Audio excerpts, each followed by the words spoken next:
Welcome to our daily devotional series, The Daily Herald.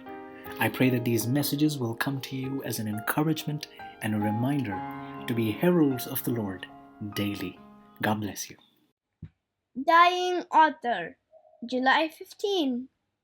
O my Father, if it is possible, let this cup pass from me. Nevertheless, not as I will, but as you will. Matthew 26:39. Satan, with his fierce temptations, wrung the heart of Jesus. The Savior could not see through the portals of the tomb. Hope did not present to him his coming forth from the grave a conqueror, or tell him of the Father's acceptance of the sacrifice. He feared that sin was so offensive to God that their separation was to be eternal. Christ felt the anguish which the sinner will feel when mercy shall no longer plead for the guilty race.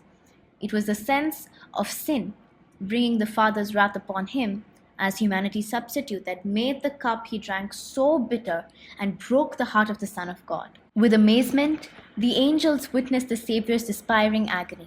The hosts of heaven veiled their faces from the fearful sight. Inanimate nature expressed sympathy with its insulted and dying author. The sun refused to look upon the awful scene.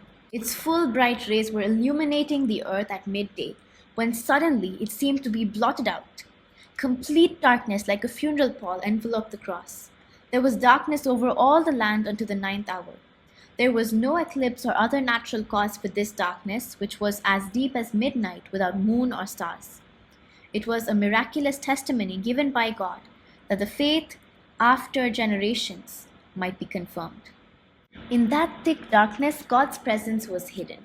He makes darkness his pavilion and conceals his glory from human eyes.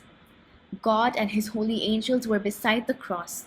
The Father was with his Son, yet his presence was not revealed. Had his glory flashed forth from the cloud, every human beholder would have been destroyed.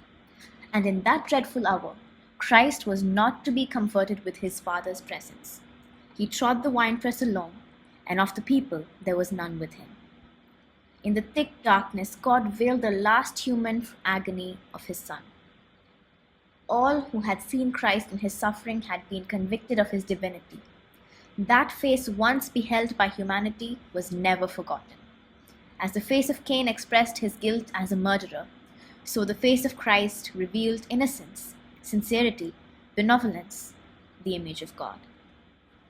Further reflection. In what ways did creation weep on the day that Jesus died?